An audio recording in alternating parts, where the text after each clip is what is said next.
Ahoj Alenko, slyším. Ahoj. Ahoj, ahoj. Děkuji, že jsi přijala pozvání na rozhovor. Těší mě, že jsme tady společně. Já se jmenuji Barbora Ambrožová, pro naše diváky, posluchače a tady to je. Můžeš se představit? Hej. A ja zdravím, ja som Alena Porubská. Veľmi pekne ďakujem za pozvanie. Ja sa Mhm. veľmi teším, lebo vlastne vôbec sa nepoznáme, ale konečne spoznávam niekoho v našom československom regióne, kto tiež pracuje ako somatický coach a je to vždy pre mňa také vzácne stretnutie, že môžeme pozdieľať a máme niečo spoločné, čo myslím si, že obidve považujeme za zmysluplné a efektívne. Takže som veľmi na teba zvedavá. Já jsem ráda, že můžeme takhle. Mm, Já mám vlastně za sebou výcvik koučování klasického, jako přes otázky, přes přemýšlení. A potom jsem pokračovala výcvikem přes somatické koučování, což máme s Alenkou společné. A je to moje oblíbené téma, a tak jsem ráda, že vám ho můžeme tady zprostředkovat. Mm-hmm. Já o tobě ale vím, že máš i další vzdělání. Já jsem zmínila teda svou dvou kombinaci, jestli můžu poprosit tebe. Mm-hmm. Vidím, že máš domácu úlohu spravenú. Ano. Musím povedať, že aj ja som mala už predtým výcvik v koučovaní. Dokonca my sme to mali ešte v rámci štúdia na vysokej škole. Že ja som vyštudovala psychológiu na Univerzite Komenského v Bratislave so špecializáciou vlastne na sociálnu a pracovnú psychológiu. A ja som vtedy úprimne, akože coaching bol zaujímavá metóda, ale vôbec to nebolo také, že wow pre mňa, alebo niečo také. A ja som si myslela aj toto, že tento somatický coaching ako výcvik, že to bude taká prestupná stanica skôr k somatickým psychoterapiám. Mm-hmm. Ale akože to, čo sa deje na somatickom coachingu, je pre mňa tak hlboké a v nejakom zmysle zázračné, niekedy až také, že wow, že ako sa toto môže deť na coachingu. Takže ja som sa úplne že zamilovala a úplne ma to tak dobíja. Mm-hmm. Mm-hmm. My jsme si povídali, že máme něco společného, a to rodičovství. Vlastně já jsem matka jedné dcery, a Alena má dva syny, je to tak? Áno, mám trojročného a 6-ročného syna. Mm-hmm. Moje dcera bude mít brzo 6 let. Tak jsme si říkali, že bychom vám mohli trošku ten somatický přístup představit na tématu rodičovství. A pokud někdo děti nemá, tak každopádně si dokážu představit, že podobně náročné a vypjaté situace jistě řeší i v práci.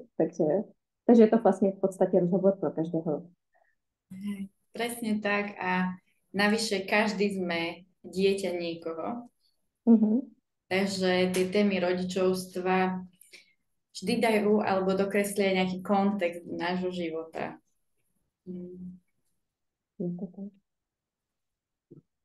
Takže jsem zmínila výzvy. Když se řekne rodičovství a nějaké výzvy nebo být dcera někoho, co ti přijde? Ja si spomeniem na to, aká som bola naivná, keď som ešte bola len tehotná. A som si ja myslela, že aké to bude. No úplne sa teraz musím na to smiať, že to rodičovstvo je za každým nejaká výzva a ja to tak vravím, že deti nám vstúpajú na achillové šlachy. Každú jednu achillovú šlachu, čo máme, tak oni ju nájdu zaručene a postlačajú ju.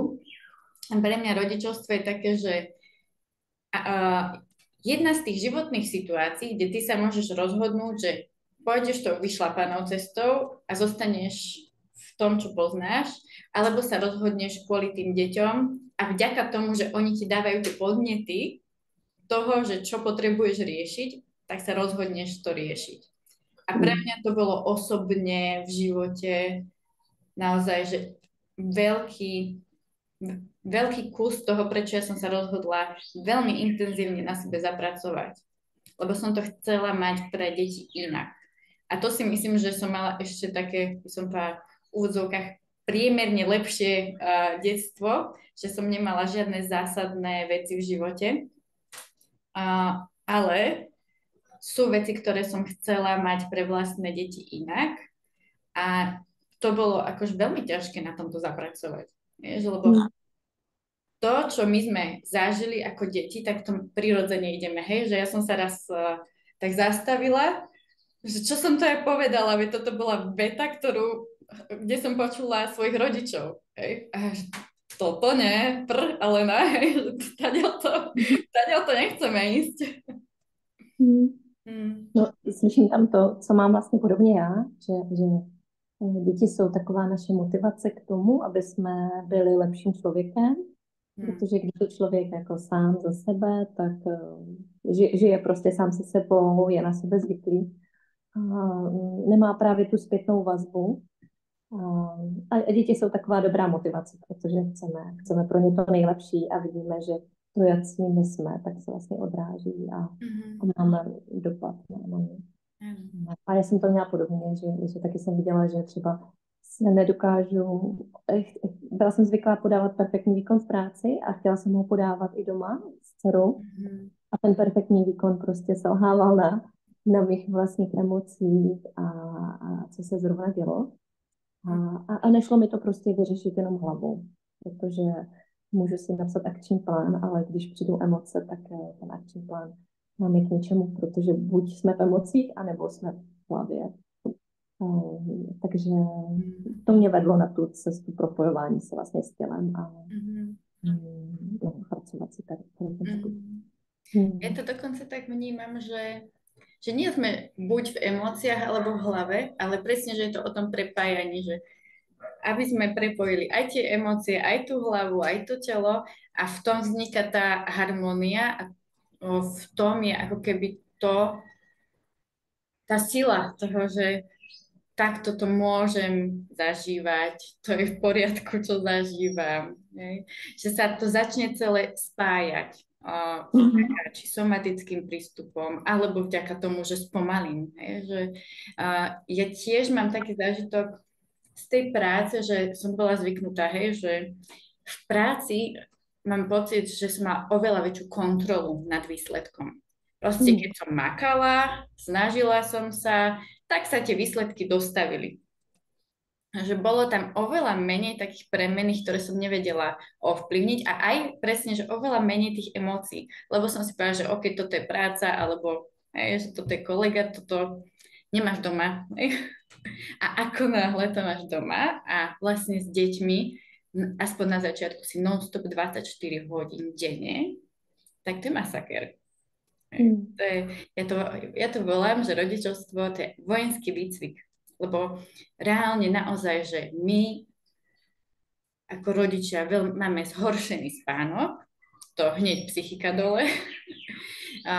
Často ešte v tom počiatku musíš dávať tie potreby dieťaťa ako keby pred seba a nájsť tú rovnováhu medzi tým, že OK, že teraz potrebujem dať seba na prvé miesto a zároveň sa postarať o to dieťa. Tak to normálne som teraz cítila v hrudníku, že tlak. Že to je ohromný tlak a celé rodičovstvo cez to, ako majú deti jesť, ako sa majú vychovávať, ako sa majú hýbať, čo majú, čo nemajú a ako sme sa chvíľku predtým bavili, že pomaly už keď sú v bruchu, tak sa s nimi máš rozprávať v angličtine minimálne a prečítať 25 kníh od Platóna. Tak to je obrovský tlak. Hej? A ešte tie podmienky aj z hľadiska našej fyziológie kvôli tomu spánku, výžive a všetkému nie sú ideálne.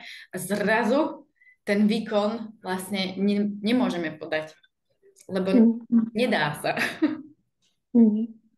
To bylo asi jedna z nejtěžších věcí, tady ten šok, kdy pracovní život jsem měla pocit, že mám totálně pod kontrolou a můžu se soustředit na ten výkon a když emoce jsou, můžu je nějak jako zatlačit, poslat do kouta a jako od toho těla odpojit a funguje to perfektně. A potom to rodičovství byl takový jako náraz, že najednou je tam takový jako velký zpomalení těma vnějšíma okolnostma že prostě to dítě má nějaké potřeby a ten můj plán nemůže pokračovat a hlava jede na plný obrátky. Ten akční plán jako nemůže protlačit. Takže takový jako nucený zpomalení. A teď co s tím? Protože to vyvolá jakoby velký vlny prostě v těle a ty emoce se rozbouří. A co s tím? Vidím to jako běžný téma právě u svých klientů na to somatické koučování, že oni jako jsou zvyklí podávat ten výkon v práci, ale ta výzva není právě ten výkon, ale to zpomalení. Jak to udělat, aby mi bylo dobře v náročných podmínkách, nebo jak si ty podmínky třeba upravit, a to je to stejné, co vlastně můžeme aplikovat doma s dětmi, že teda ty vnější podmínky, jak si sama zmínila, prostě třeba spánková deprivace, s tím třeba to není nejlepší a tak. Ale přesto, když se naladíme jako na sebe, na svoje potřeby, pocity, vůbec se s tím spojíme, že něco pocitujeme, tak potom z tohohle místa se dá jako vědomě zpomalit, zastavit se a říct si, tak co bych teď zrovna potřebovala jít na záchod. Takže tolik lidí prostě několik hodin nejde, i když prostě potřebuje a to sú takové maličkosti, ono sa to ako nasčítava, je to, no. A podľa mňa, my matky sme v tomto expertky, že dá sa nám na vecko, ale dieťa kričí, potom idem na vecko, ale vlastne zbadám tú kopu prádla, ktorá jej neposkladá, a však ešte toto urobím a ešte toto urobím a vlastne v tom celom, akom dávame ten výkon, aby sme sa postarali o deti, o tú domácnosť, nedaj Bože, ešte navarili a o partnera sa nejako postarali, hej, že keď príde z práce alebo dáčo. A teraz, hej, a že kde sme my? A my nie sme len matky, ale sme aj ženy, sme aj dcéry, sme aj kamarátky a tam sa naliepa toľko veľa tém, že otvára sa, že my by sme sa naozaj tu mohli 10 hodín rozprávať o tom, že čo všetko dokáže to materstvo otvoriť. Hej, že dostane nás to do takého štádia, že v podstate tie emócie vybuchnú na tom, že nájdem jednu ponožku na zemi. Hej, lebo som už 25. krát povedala, že dáčo. A to nie je o tej ponožke. Hej. Ale to už len ten pomyselný tlakový hrniec tých našich emócií proste si našiel ten svoj výpust a vypustili sme toho krakena z nás. Hej, presne. No, ale poďme sa teda porozprávať o tom, že čo nám v týchto podmienkach pomáha, lebo naozaj, že my už nežijeme v dedine, kde pomyselnej dedine a v takej komunite, kde sa celá dedina starala o deti. Hej, že matky boli oveľa viac socializované a teda aj rodičia, hej, že nezabúdajme na tých otcov, že celkovo rodičia boli viac socializovaní, deti boli socializovanejšie, bolo prirodzené, že jedna navarí pre, ja neviem, 15 ľudí, hej, že tam tá deľba práce prirodzene nastávala a vlastne sa rozdieloval ten tlak, v ktorým my ako také malé rodinné jednotky čelíme teraz. Hej? A že môžeme sa cítiť ako taký sám vojak v poli, zase sme pri vojenskej téme, sám vojak v poli, že ja toto teraz musím zvládnuť sám. Aj to nás naša spoločnosť učí, hej, aj v práci sme takí, že som výkonná a musím to zvládnuť sama, veď ja to zvládnem. A teraz, čo býva problém, aj čo vidím u klientov a cítim to doteraz u seba, že požiadať o pomoc. To je ako obrovská téma. Hej? Že dovoliť si požiadať o pomoc, lebo ako keby pod tým nejako ide taká veta, že som slabá, nezvládam to. Hej? A teraz toto prijať, že potrebujem pomoc, aj keď je to objektívne, že proste padá mi to na hlavu a nikto by to nezvládol. A by som povedala, že aj sociálne siete len prispievajú k tomu, že ako to akože vyzerá, aj keď to tak reálne nikde nevyzerá. Tak si povedzme, že v tomto celom, ako sme, že Baška, že čo tebe pomohlo, keď si zoberieš nejaké tie somatické techniky alebo ten somatický coaching, Že čo bolo pre teba nejaký game changer? Hmm. Pro mě takový ten jako přístup k životu, Mm. přestat se na to právě dívat jako na takový vojenský výcvikový tábor. A, protože já sama jsem v tom jako vyrostla, v podstatě takhle vypadalo moje dětství.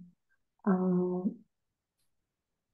a inspirovat se u svojí dcery, která má prostě radost ze života a těší to, že ráno svítí sluníčko a že půjde do školky a že si dáme něco dobrýho ke snídani. A začít se dívat na ten svůj život, jak by to šlo udělat jako snadněji. Cokoliv, co dělám, vlastně to je jedno z mod té školy, co jsme se vlastně učili, easy does it, jo, a hledat prostě jakoby tu snadnou cestu.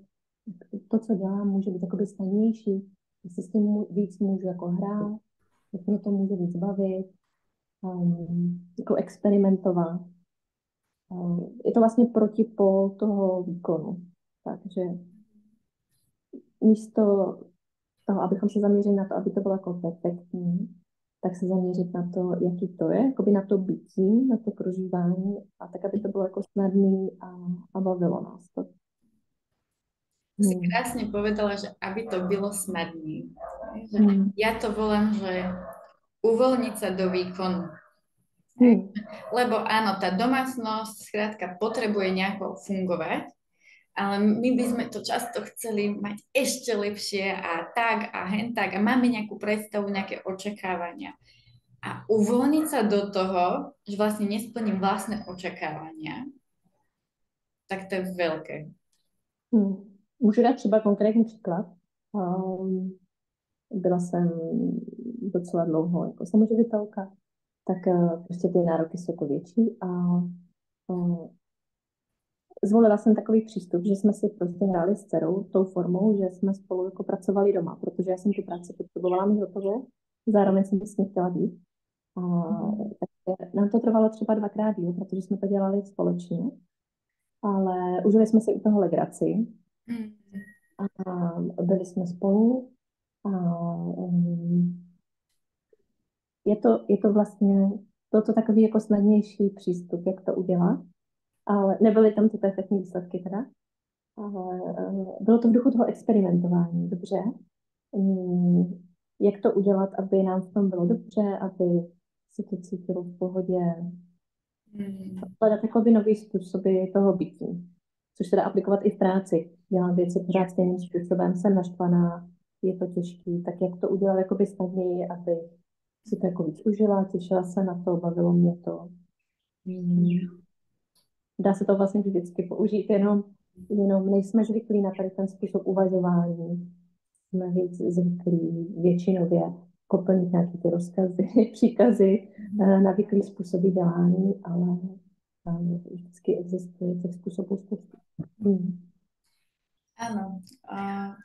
Krásne si to opísala, že vlastne my často ako keby v nás žije také presvedčenie, že práca musí byť ťažká, alebo práca je ťažká. A pritom sa dajú hľadať spôsoby, že ako si užívať aj to umývanie riadu, alebo aj to, že musím nahodiť do SAPu nejaké dáta. A že vlastne sedím, ťukám a vlastne to telo môže byť oveľa viac v napätí, ako musí byť.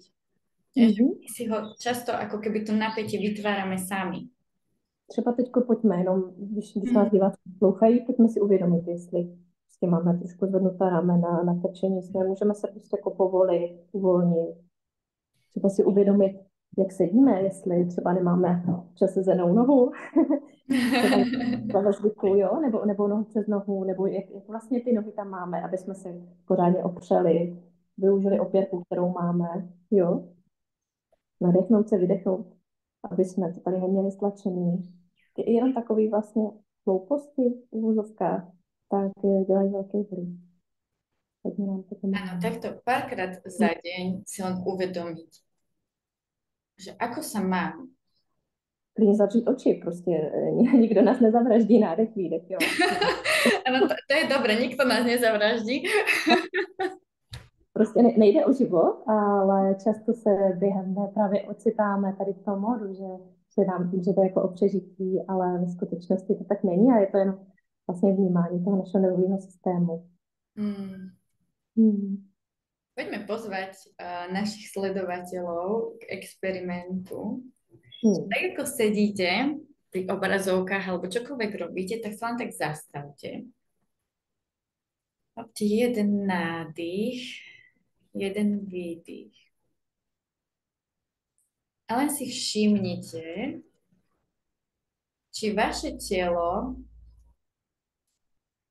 vás neláka urobiť nejaký pohyb alebo nejakú zmenu v tom, ako sedíte, alebo možno sa potrebujete ponaťahovať. Ak cítite, že telo niečo si pýta, tak mu to doprajte.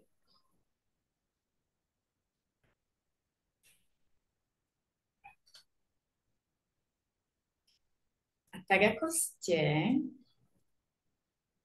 a vy aj vidíte, že my už sme tak automaticky privreli tie oči, aby sme sa ľahšie dostali do tela, tak skúste nechať teraz telo odpovedať na otázku. Ako môžem v tejto chvíli robiť menej?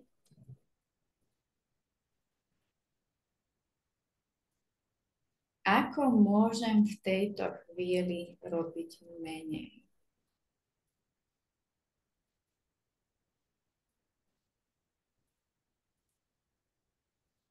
A môžete cítiť, že to telo urobilo to, čo potrebovalo. A možno vaša myseľ urobila to, čo potrebovala.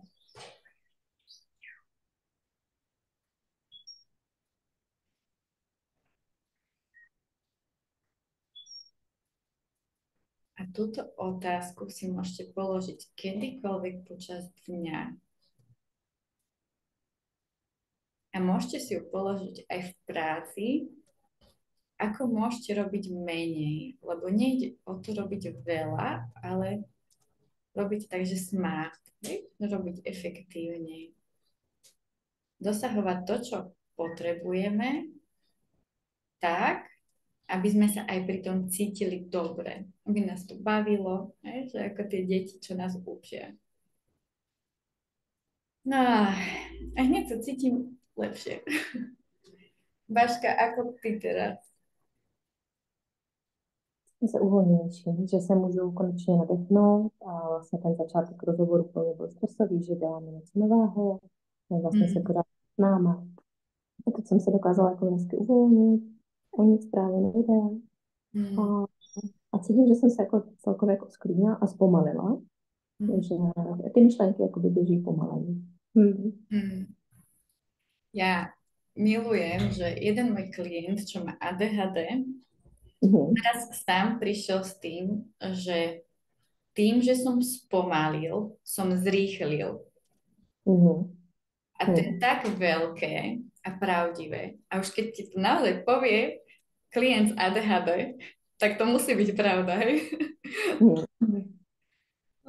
Že to je taká predstava toho, že keď my sme strašne rýchli, že koľko toho zvládame a tak ďalej.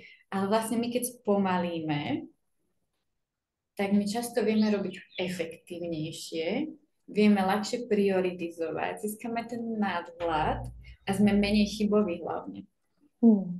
Že ja si vždy vravím, a vždy, keď ja si všimnem, že niečo nedopadlo úplne tak, ako chcem, tak som si tak uvedomila, že je to často kvôli tomu, že som to robila rýchlo. Či som rýchlo rozprávala, či som rýchlo čítala. Hej, aj to niekedy. Všimnite si inak, to je krásne si odsledovať, že v akom stave je váš nervový systém. A ak si všimnete, že napríklad rýchlo čítate, rýchlo píšete, rýchlo dýchate, že je v tom rýchlosť, tak pravdepodobne váš nervový systém je príliš aktivovaný a on neregeneruje. A to je krásne sledovať, že ako náhle my začneme regenerovať cez to telo, začneme otvárať tú cestu prirodzenú, ktorú nám telo ponúka, tak aj tie myšlienky sa tak som povedala, začnú poslúchať. Oni sú zrazu také jednoduchšie, sú také jasnejšie. Nie je to také chaotické, hej, že ten taký obláčik zakrútený sa začne tak rozpletať, hej. A to je krásne, že aj na takýchto jednoduchých cvičeniach, ako sme si teraz ukázali, že si dáte jednoduchú otázku a spomalíte a zrazu váš spôsob premýšľania sa zmení. To je proste magic. A je to něco, co se dá dělat kdykoliv. A i s dětma. Ty mám třeba dcerou, že prostě a dá se to udělat formou právě hry, že si jako třeba zavřeme oči, ale hrajeme se jako na Elzy, že prostě Elza dělá nádech výdech. A mě to dá prostě tu chvíli se jako vydechnout a právě si položit nějakou takovou jednoduchou otázku. Případně se dá od toho dělat i zvuk, prostě třeba nějaké jako mručení, bručení, něco takového a tou vibrací vlastně uklidňujeme nervový systém. Tak to je jako další věc, co se dá přidat. Jako, taková vrstva a sklidní se i to dítě, i my. Je to moc fajn. A pokud jste v práci, tak si můžete dejít na záchod a privátně si někde zabručet. Ty si nás krásne... Áno? Je to fajn. Krásne si nás vrátila späť k téme toho rodičovstva a my často ako rodičia chceme pre tie deti, aby že urobiť maximum, ale málo kedy si uvedomujeme, že vlastne čím urobím viac pre seba a čím viac práce urobím na sebe, tak tým viac robím pre tie deti. Že vlastne my by sme nepotrebovali žiadne návody ani nič, keby my sme boli sami so sebou OK, hej, že by boli takí poriešení, čo je zase akože utopia, povedzme si, že úplne sa to tak nedá, ale čím viac práce urobíme na sebe, tak tým menej práce máme s deťmi. Lebo aj tie naše nervové systémy sa naladzujú na seba, oni komunikujú, hej, že keď ja som nervózna, deti sú automaticky nervózne, oni zase vedia mňa znervózniť a tak ďalej. A je krásne, ako tie deti sa prirodzene učia. Ja mám takú veľmi smiešnú príhodu s deťmi s tým, že som sa vytočila samozrejme niečo a už som tomu staršiemu nakladala a príde za mňou ten môj, no vtedy mal asi 2 roky a on ma tak chytil za plece, že maminka, výdych. A ja v tých akože nervoch, tak na mne to prišlo, aj jednak mi to prišlo smiešne. A že to bol taký moment, že áno, Luky, vlastne ty máš pravdu, výdych. A tie deti vám to začnú vrácať, hej, a začnú vám vrácať to, že ako vy k nim pristupujete, tak oni začnú vrácať to, že ako sa vedia potom o vás postarať a to je úplne čarovné a krásne na tom. A já bych tomu asi dodala ještě, že vlastně co je náš cíl té výchovy, nebo proč máme děti, co pro ně chceme. Chceme, aby to byl jako perfektní dospělý budoucí, který bude podávat perfektní výkon, anebo chceme, aby to byl člověk, který jako sám sobě rozumí, dokáže se postarat o svoje potřeby, přání, který bude jako šťastný v životě. Pokud chceme tady tu druhou věc, tak jelikož děti nás jako zrcadlí, učí se od nás, tak naším cílem by mělo být, aby my jsme byli šťastní, spokojení. A toho nedosáhneme tím, že budeme tlačit na ten výkon. Takže proto je tak fajn se jako spojovat se svým tělem a co já potřebuju, chci a zastavovat se, zpomalovat, aby to ty děti mohly od nás nasát, naučit se a žít taky šťastně. To si krásne povedala. No, je to velká výzva, to zpomalování.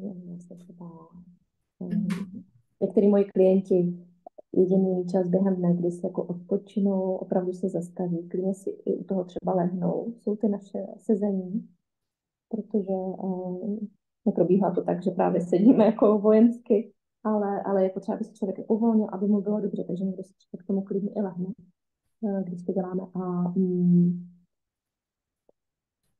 Chtěla bych to prostě jenom nahlas pojmenovat, že když nám jde jako zpomalit, zastavit se a jenom tak jako být, všímat si toho, co je třeba hezký, tak aby jsme se za to jako neobviňovali.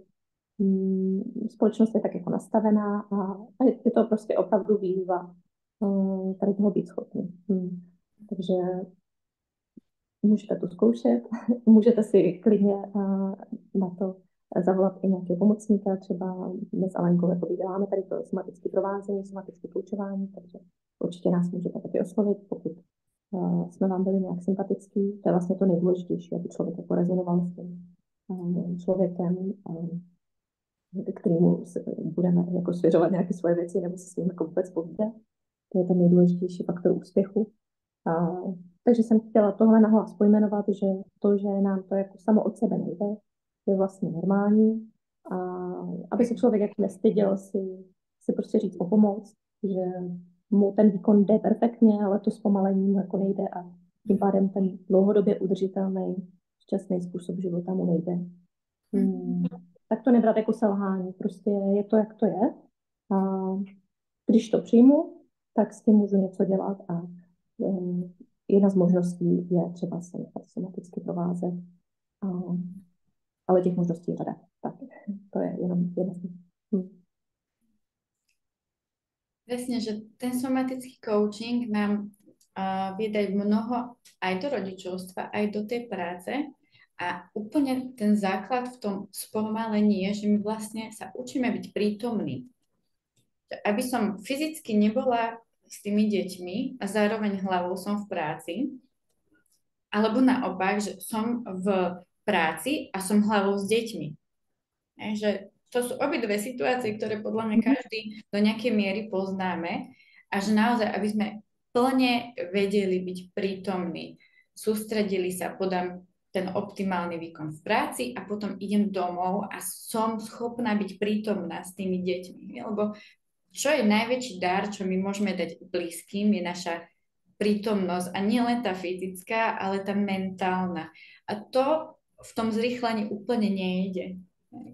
A ja to volám, že keď príde ku mne niekto na coaching, tak aj ja cítim na svojom tele, že príde taký coaching vibe, to volám, lebo ja absolútne tak dosadnem a spomalím, že wow, a mne je v tom príjemne, klient sa na základe toho naladzuje, že mne je v tom príjemne, on sa začne cítiť príjemne a môže vlastne vstupovať do toho, čo potrebuje. Do tých tém, čo potrebuje v tom bezpečí, v tom prijatí, že tak, ako to je to v poriadku. A ve dvou je to určitě snadnější. Vlastně, jak říkáš, sama ty techniky znáš, ale když se naladí s nějakým druhým člověkem, je to prostě snadnější. Pro jakékoliv téma. Absolútne. Ja sama vnímam, že pokiaľ mám náročnejšie obdobie, tak vtedy si dávam oveľa viac takého, že externých ľudí, ktorí mi podržia ten priestor, ktorí ma odkoučujú, že ktorí sú tu len so mňou, že niekedy nepotrebujem ani viac.